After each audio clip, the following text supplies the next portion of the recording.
Sa ngalan ng Ama at ng Anak at ng Espiritu Santo, Amen. ang pagpapala ng ating Panginoong Hesukristo, ang pag-ibig ng Diyos Ama, at ang makikipagkaisa ng Espiritu Santo naway sumainyong lahat. At sumaiyo rin.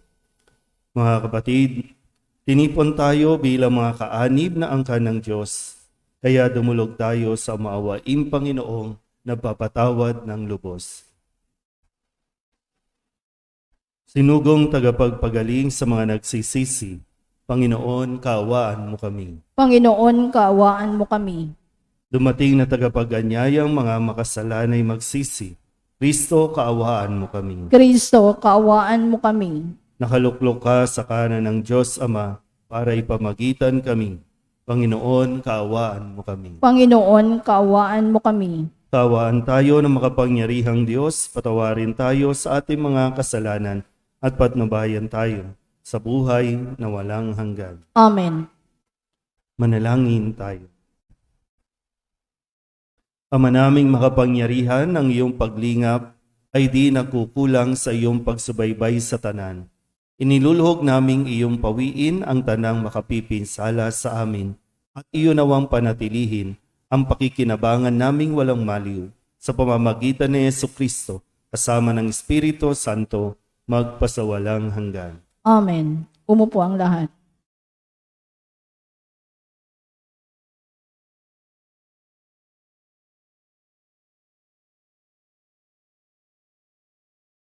Pagbasa mula sa aklat ni Tobit. Noong mga araw na iyon, pagkatapos nilang pumasok sa Media, sinabi ni Rafael sa kasama, "Kapatid na Tobias, ano iyon? Tugon naman ito." Patuloy na nagsalita si Rafael, "Mamayang gabi, doon tayo matutulog kina Raquel na kamag-anak mo. May anak siyang dalaga na ang ngalay Sara. Siya'y bugtong na anak at iminumungkahi kong siya'y ipakasal sa iyo. Ikaw ang may karapatang mapangasawa niya sapagkat ikaw ang pinakamalapit na kamag-anak. Ikaw rin ang may karapatang magmana ng lahat ng kayamanan ng kanyang ama." Matapos mag-usap, lumakad na sila Tobias at Rafael. Pagpasok nila sa ekbatana, sinabi ni Tobias, "Kaibigan, samahan mo na ako sa kamag-anak kong si Raquel." Nagtuloy nga ang dalawa at naratnan nila si Raquel sa may pintunan ng bakuran niya. Una silang bumati at nagbigay galang. Tinugon naman sila agad ni Raquel at ang wika, "Maligayang pagdating mga kapatid, tumuloy kayo." Dinala agad ni Raquel ang dalawa sa bahay. Matapos ang kanilang pagkikilala at pagkukumustahan, nagpapatay si Raquel ng barakong tupa mula sa kanyang kawan at naghanda ng isang salo-salo. Bago kumain, samantalang sina Tobias at Rafael ay naliligo, sinabi ni Tobias sa kanyang kasama, "Kapatid na Azarias, hingin mo na kay Raquel ang kamay ni Sara para sa akin." Ang usapan nila ay narinig ni Raquel, kaya't sinabi niya kay Tobias, "Kumain ka at uminom. Magsaya ka ngayong gabi sapagkat ikaw na ang mapapangasawa ni Sara. Wala akong karapatang ibigay siya sa iba sapagkat ikaw ang pinakamalapit kong kamag-anak. Subalit may ipagtatapat ako sa iyo. Si Sara ay naipagkasal ko na sa 7 lalaki na mga kamag-anak din, ngunit bawat isa'y namatay nang sila'y magsisiping. Ang paniwala ko'y hindi mangyayari sa iyo ang gayon. Iingatan ka ng Panginoon. Kaya't kumain ka, uminom at mapapumanatag." Sumagot si Tobias, "Hindi po ako kakain at iinom hanggat hindi ko nakakantan si Sara." "Mangyayari ang nais mo," tugon ni Raquel. "Ayon sa kautusan ni Moises, si Sara ay asawa mo na. Iyan ang kapasiyahan sa langit. Kaya't kunin mo na siya, at mula ngayon, ikaw ay kanya na, at siya naman ay sa iyo magpakailanman. Naway pagpalain kayo ng Panginoon ngayong gabi. Kahabagan nawa kayo at bigyan ng kapayapaan." Pagkatapos, tinawag ni Raquel si Sara at ibinigay kay Tobias. Sinabi niya, "Tobias, ayon sa kautusan ni Moises, si Sara ay asawa mo na. Tanggapin mo siya ingatan at iharap sa iyong ama. Pagkalooban nawa kayo ng Diyos sa kalangitan ng lubos ng kasiyahan. Tinawag ni Raquel ang asawa niya at humingi ng isang balumbon ng pagsusulatan ng kasunduan ng kasal. Ang kasulat ay nagpapatunay na ibinigay na niya si Sarah kay Tobias bilang asawa ayon sa kautusan ni Moises. Nagdala nga ng balumbon ng matandang lalaki. Matapos ihanda ang lahat, lumagda ang bawat kinauukulan. Natapos ang kasal at sila'y nagkainan. Nang mapag-isa na ang mag-asawa, bumangon si Tobias at sinabi sa asawa, "Bumangon ka, mahal ko, at manalangin tayo. Dumalangin tayo sa Panginoon na tayo'y kahabagan at ingatan." Bumangon nga si Sarah at nanalangin si Tobias. "Kapuri-puri ka at dapat pasalamatan, Diyos na sinasamba ng aming mga magulang. Kapuri-puri nga ang iyong pangalan, dakila at banal magpakailanman. Ikaw ay pinupuri ng sangkatauhan, ipinagbubunyi ng tanang kinapal. Si Adan ay tao na iyong nilikha, asawa niyang Eva, ikaw ang gumawa, at ibinigay mong katuwang sa paggawa. Ang sangkatauhay sa kanila nagmula. Di dapat mag-isa ang tao, yung wika. Gawin natin katuwang na kanyang kamukha. Ang pag-aasawang pinasok ko ngayon, di udyok ng nasa, Diyos na Panginoon, tunay na matapat. Aking nilalayon itong aming buhay, naway magkaroon ng awa mo't lakas. Sa habang panahon ng hanggang pagtanda, kami magkatulong." Ang salita ng Diyos. Salamat sa Diyos. Salmong tugunan ang atin pong itutugon. Mapalad ang sumusunod na taong may takot sa Diyos. Tayo pong lahat. Mapalad ang sumusunod na taong may takot sa Diyos. Mapalad ang bawat tao na sa Diyos ay may takot, ang maalab na adikay sumunod sa kanyang utos. Hindi siya magkukulang sa anumang kailangan, ang buhay ay maligaya at uunlad ang kanyang buhay. Tugon. Mapalad ang sumusunod na taong may takot sa Diyos.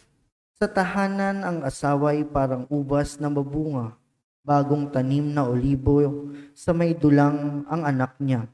Tugon. Mapalad ang sumusunod na taong may takot sa Diyos.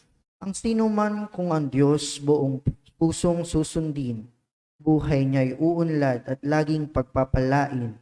Mula sa Sion, pagpapala nawa ng Diyos ay tanggapin at makita habang buhay pag-unlad ng Jerusalem. Tugon. Mapalad ang sumusunod na taong may takot sa Diyos. Tumayo ang lahat. Hallelujah, Hallelujah. Ikaw, Panginoon, isang daan, ang buhay at ang katotohanan. Hallelujah.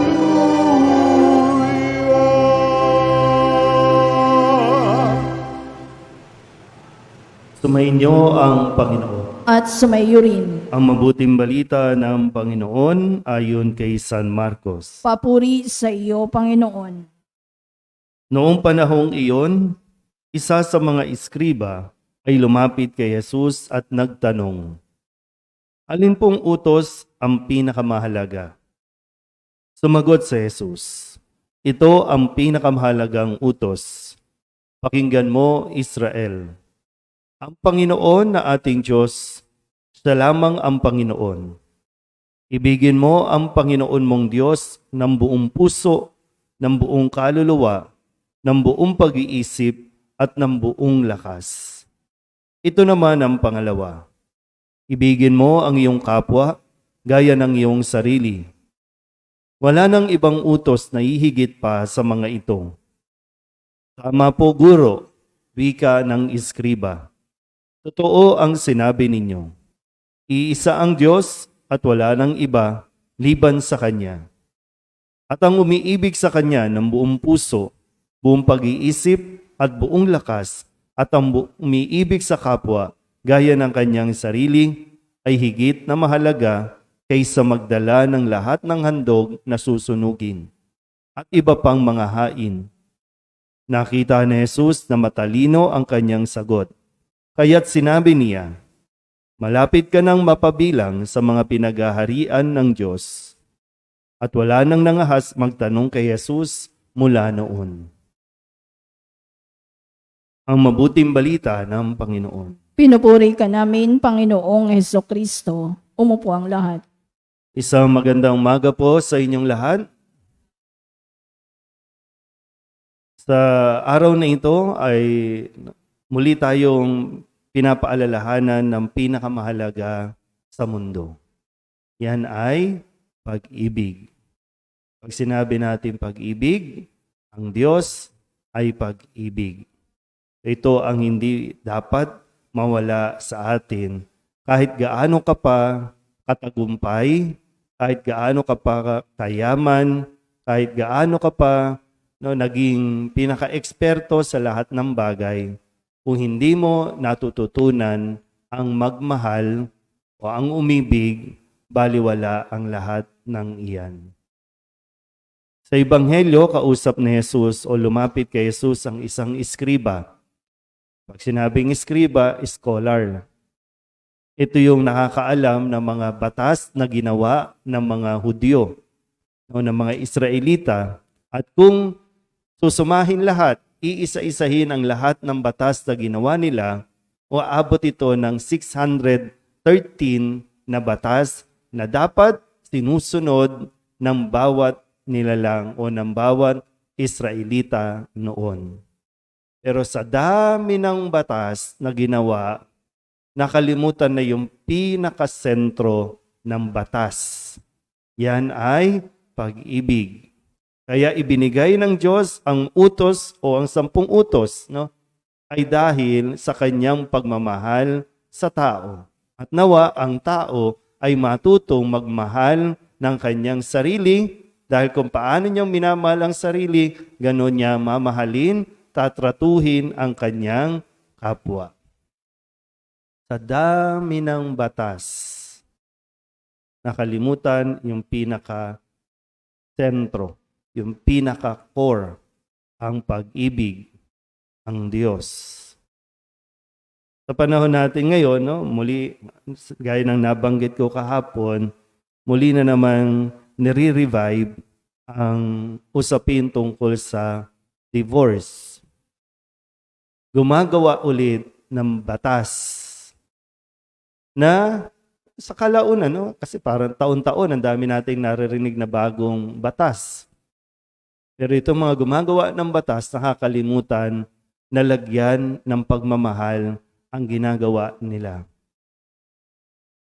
Kaya nga, kung ano ba pinakamahalaga sa buhay pag-aasawa? Pag-ibig. Kung walang pag-ibig, huwag kang magpakasal. Kahit sabihin mo pa na practical lang. Kasi pag practical lang ang sinabi mo na dahilan, eventually magre-request ka ng hiwalayan. Kaya maganda yung halimbawa dito sa unang pagbasa, sa aklat ni Tobit. Kasi nga itong babaeng ito na si Sarah, 10 o 7 lalaki na ang kanyang napapangasawa, pero namamatay o pinapatay ng demonyo bago pa sila magsiping. So, anong pinagkaiba ni Tobias doon sa mga naunang lalaki? Taglay ni Tobias ang pagsunod sa Diyos. Taglay ni Tobias ang pag-ibig sa Diyos. Kaya nga sinabi niya, ang kanyang pag-aasawa ay hindi bunga ng laman, hindi pagnanasa lang ng laman ng katawan ang kanyang pag-aasawa, kundi naniniwala siya na ito ang gusto ng Diyos para sa kanya. Kung kaya, inanyayahan niya si Sarah na magdasal. Nagtatagumpay ang buhay ng mag-asawa kung pareho silang magdadasal. Na siyang nakakalimutan ngayon. Kasi pag nag-asawa, kailan lang nagsasabay magdasal? kapag nagpakasal. Kailan nagsabay magsimba? Pag nagpapakasal. Pagkatapos niyan, wala na. So paano magtatagumpay ang pag-iibigan ng dalawa kung hindi nga nila iniibig ang Diyos?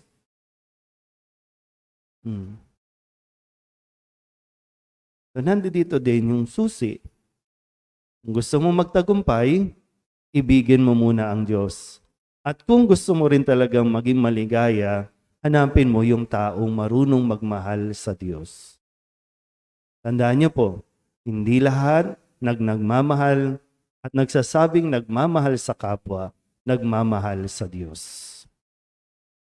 Pero lahat ng nagmamahal sa Diyos, kayang-kayang magmahal ng kanyang kapwa. Hindi lahat ng matalino marunong magmahal. Pero lahat ng nagmamahal, kayang-kayang maging matalino. Kung sa atin pong kwento sa Ebanghelyo, itong sabi ni Kristo, nakita niya na matalino ang kanyang sagot. Dahil alam niya na ibigin mo ang Diyos una at higit sa lahat.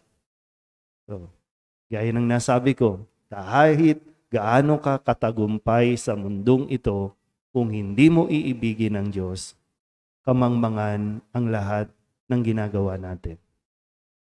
Amen?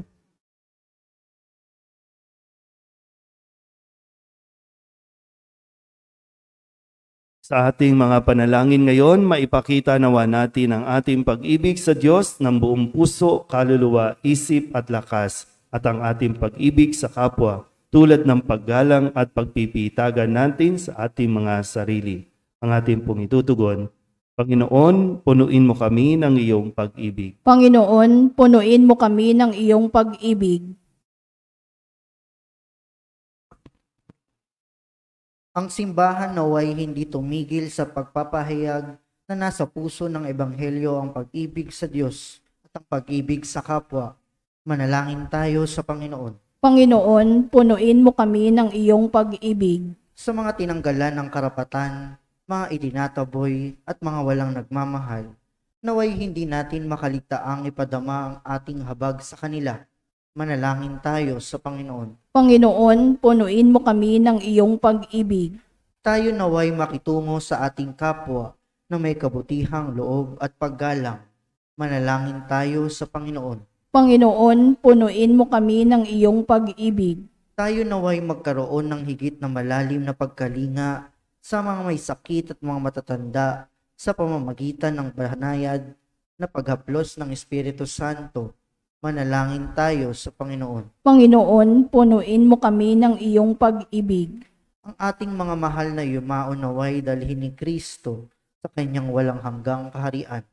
Manalangin tayo sa Panginoon. Panginoon, punuin mo kami ng iyong pag-ibig.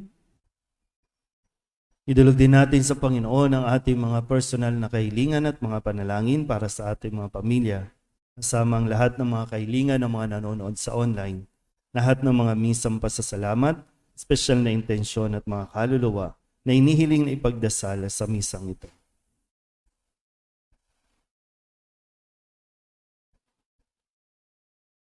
Ang lahat ng ito inihiling namin sa ngalan ni Kristo, aming Panginoon. Amen. Umupo ang lahat.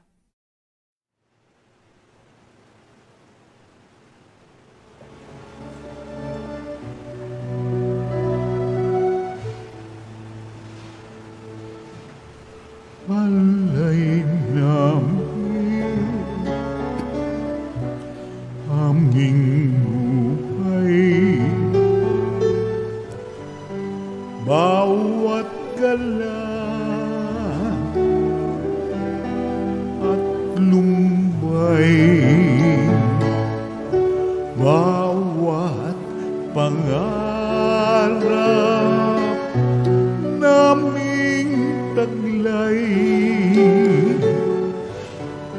sa palad mo ilalagay. Manalangin kayo mga kapatid upang paghahain natin ay kalugdan ng Diyos Amang makapangyarihan. Tanggapin nawa ng Panginoon itong paghahain sa iyong mga kamay, sa kapurihan niya at karangalan sa ating kapakinabangan at sa buong sambayanan niyang banal.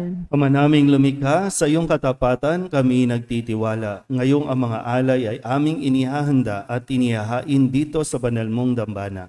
Sa kagandahang loob mong sa aming dumadalisay, kami naway makaganap ng may malinis na kalooban sa paglilingkod namin sa banal na pagdiriwang sa pamamagitan ni Jesucristo kasama ng Espiritu Santo magpasawalang hanggan. Amen. Sumainyo ang Panginoon. At sumaiyo rin. Itaas sa Diyos ang inyong puso at diwa. Itinaas na namin sa Panginoon. Pasalamatan natin ang Panginoong ating Diyos. Marapat na siya ay pasalamatan. Ama naming makapangyarihan, tunay ngang marapat na ikaw ay aming pasalamatan. Pinagbibigyan mong ito'y aming maihayag, kahit na ito'y walang anumang maidaragdag, sa kadakilaang sa iyo ay likas. Sa pagpupuri nami ang nakikinabang, ay kami ring iyong pinakikiharapan sa pamamagitan ng iyong anak na minamahal. Kaya kaysa ng mga anghel ang sisiawit ng papuri sa iyo nang walang humpay sa kalangitan, kami nagbubunyi sa iyong kadakilaan. Santo, Santo, Santo, Panginoong Diyos na makapangyarihan, napupuno ang langit at lupa ng kalwalhatian mo. O sana sa kaitaasan, pinagpala ang naparirito sa ngalan ng Panginoon. O sana sa kaitaasan. Ama naming banal, ikaw ang bukal ng tanang kabanalan. Kaya't sa pamamagitan ng iyong Espiritu, gawin mong banal ang kaloob na ito upang para sa aming maging katawan at dugo ng aming Panginoong Hesukristo. Bago niya pinagtiis ang kusang loob na maging handog, hinawakan niya ang tinapay, pinasalamatan kaniya, pinaghati-hati ni iyon, iniabot sa kanyang mga alagad at sinabi, tanggapin ninyong lahat ito at kanin, ito ang aking katawan na ihahandog para sa inyo.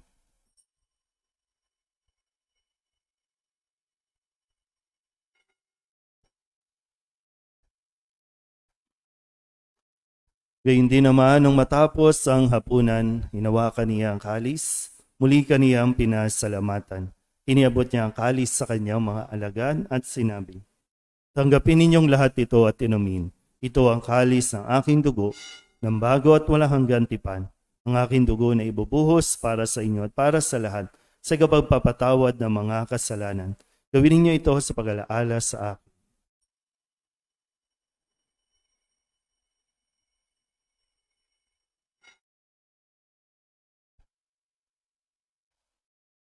Ipagbunyi natin ang misteryo ng pananampalataya. Si Kristo'y namatay, si Kristo'y nabuhay, si Kristo'y babalik sa wakas ng panahon. Ama, ginagawa namin ngayon ang pag-alaala sa pagkamatay at muling pagkabuhay ng iyong anak, kaya tiniaalay namin sa iyo ang tinapay na nagbibigay buhay at ang kalis na nagkakaloob ng kaligtasan. Kami napapasalamat dahil kami iyong minarapat na tumayo sa harap mo para maglingkod sa iyo. Isinasamo namin kami magsasalo-salo sa katawan at dugo ni Kristo ay mabuklod sa pagkakaisa sa pamamagitan ng Espiritu Santo. Ama, lingapin mo ang iyong simbahang laganap sa buong daigdig. Puspusin mo kami sa pag-ibig kay San Francisco na aming Papa at ni Jose na aming Obispo at ng Tanang Kaparian. Alalahanin mo rin ang mga kapatid naming nahimlay na may pag-asang sila'y muling mabubuhay, gayon din ang lahat ng mga pumanaw. Kawaan mo sila at patuloyin sa iyong kaliwanagan. Kawaan mo at pagindapating kaming lahat na makasalo sa iyong buhay na walang wakas. Kaysa ng mahal na Birheng Maria na Ina ng Diyos, ng kabiyak ng puso niyang si San Jose. Kaysa ng mga apostol at ng lahat ng mga banal na namuhay dito sa daigdig ng kalugod-lugod sa iyo, may pagdiwang nawa namin ang pagpupuri sa ikararangal mo sa pamamagitan ng iyong anak na aming Panginoong Hesukristo. Sa pamamagitan ni Kristo, kasama niya at sa Kanya, ang lahat ng parangal at papuri ay sa iyo, Diyos Amang makapangyarihan, kasama ng Espiritu Santo, magpasawalang hanggan. Amen.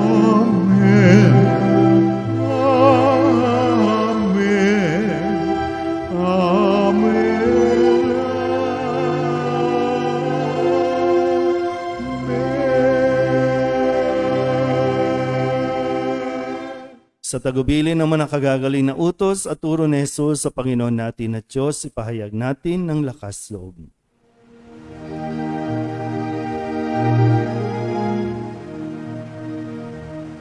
Ama namin, sumasalangit ka,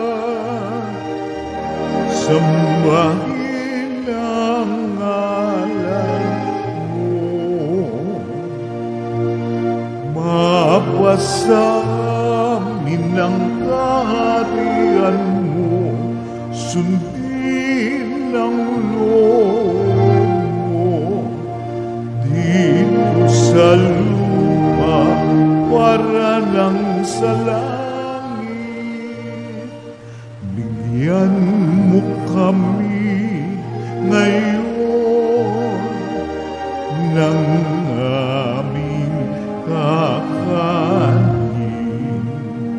sa araw-araw at patawarin mo kami sa aming mga sala para ng pagpapatawad namin sa nakakasala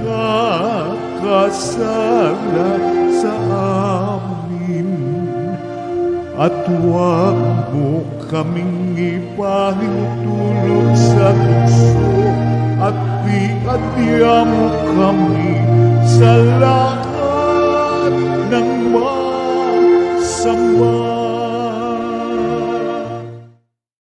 Hinihiling namin kami iadya sa lahat ng masama, pagkalooban ng kapayapaan araw-araw, iligtas sa kasalanan at ilayo sa lahat ng kapahamakan, samantalang aming pinananabikan ang dakilang araw ng pagpapahayag ng tagapagligtas naming si Jesucristo. Sapagkat iyo ang kaharian at ang kapangyarihan at ang kapurihan magpakailanman. Amen. Panginoong Jesucristo, sinabi mo sa iyong mga apostol, kapayapaan ang iniiwan ko sa inyo, aking kapayapaan ang binibigay ko sa inyo. Tunghayan mo ang aming pananampalataya at huwag ang aming mga pagkakasala. Pagkalooban mo kami ng kapayapaan at pagkakaisa ayon sa iyong kalooban, kasama ng Espiritu Santo, magpasawalang hanggan. Amen. Ang kapayapaan ng Panginoon ay laging sumainyo. At sumaiyo rin. Magbigayan po tayo ng kapayapaan sa isa't isa.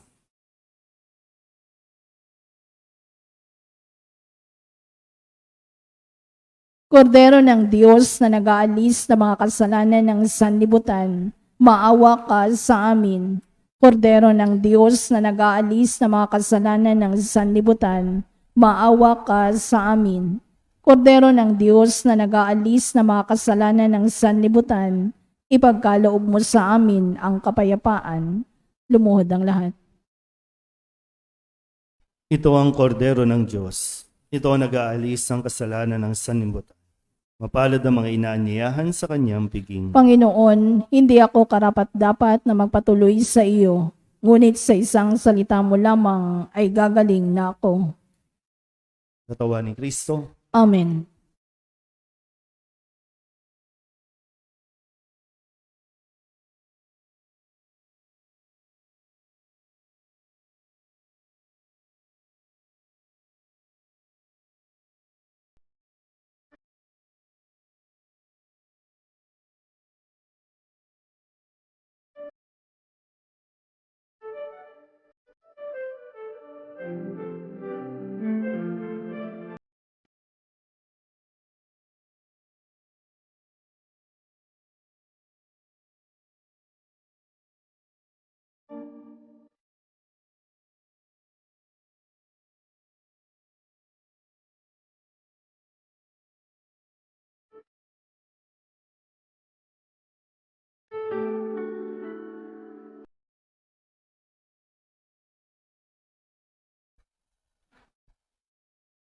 Manalangin tayo.